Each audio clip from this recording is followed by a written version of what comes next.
राह में आगे बढ़ते हुए नीलकंठ वर्णी ने देखा कि एक विशाल वटवृक्ष के नीचे 4 से 5 साधु बैठे हैं। उन्होंने नीलकंठ वर्णी से पूछा कि हे बालक, तुम अभी बहुत छोटे हो और अकेले इन भयानक जंगलों में कहाँ जा रहे हो। नीलकंठ वर्णी ने उन्हें जवाब दिया है कि मैंने घर परिवार सब त्याग दिया है। जिस शरीर को तुम देख रहे हो यह सिर्फ आत्मा स्वरूप है। जब नीलकंठ वर्णी उन्हें दिव्य पुरुष लगे तो वह सभी साधु नीलकंठ वर्णी के साथ चल पड़े और उनकी सेवा करने का निर्णय लिया। थोड़ा दूर चलने के बाद सभी साधु और नीलकंठ वर्णी रात्रि विश्राम के लिए एक वृक्ष के नीचे रुके। घने जंगल और जंगली जानवरों की डरावनी आवाज के चलते सभी साधुओं ने निर्णय लिया कि वह वृक्ष के ऊपर जोली लटका कर सोएंगे, जबकि नीलकंठ वर्णी है उस वृक्ष के समीप जमीन पर ही लेट गए। आधी से ज्यादा रात गुजर चुकी थी। जब सियार की आवाज सुनी तो सभी साथी नींद खुल गई और उन्होंने नीचे देखा कि एक सियार नीलकंठ वर्णी के समीप बैठा है। पहले तो वह सभी डर गए, बाद में जब सुबह हो गई तो वह नीचे उतरे और नीलकंठ वर्णी के पैरों में नमन किया।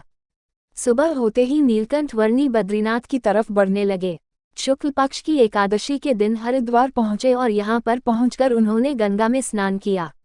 यहाँ पर मौजूद सैकड़ों साधु संतों को भी नीलकंठ वर्णी का सानिध्य प्राप्त हुआ और साधु संतों का इन्होंने कल्याण भी किया। इतना ही नहीं, यहाँ पर ब्राह्मण पति पत्नी के जोड़े के रूप में भगवान शिव और माता पार्वती भी नीलकंठ वर्णी के साथ रहे और नीलकंठ वर्णी की सेवा में कोई कमी नहीं रखी। यहीं पर भगवान राम और लक्ष्मण का मंदिर मौजूद था। नीलकंठ वर्णी लक्ष्मण जी के मंदिर में गई और उन्हें प्रणाम किया। यह देखकर लक्ष्मण जी वहां पर साक्षात प्रकट हुए और नीलकंठ वर्णी के पैरों में गिर गए। यह देखकर नीलकंठ वर्णी ने भगवान श्री राम का रूप लेकर लक्ष्मण जी को दर्शन दिए।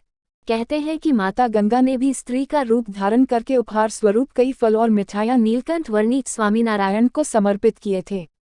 लक्ष्मण जी को लगा कि नीलकंठ वर्णी अर्थात भगवान स्वामीनारायण प्यासे होंगे, इसलिए वह दौड़ कर गए और मां गंगा से पवित्र जल लेकर आए।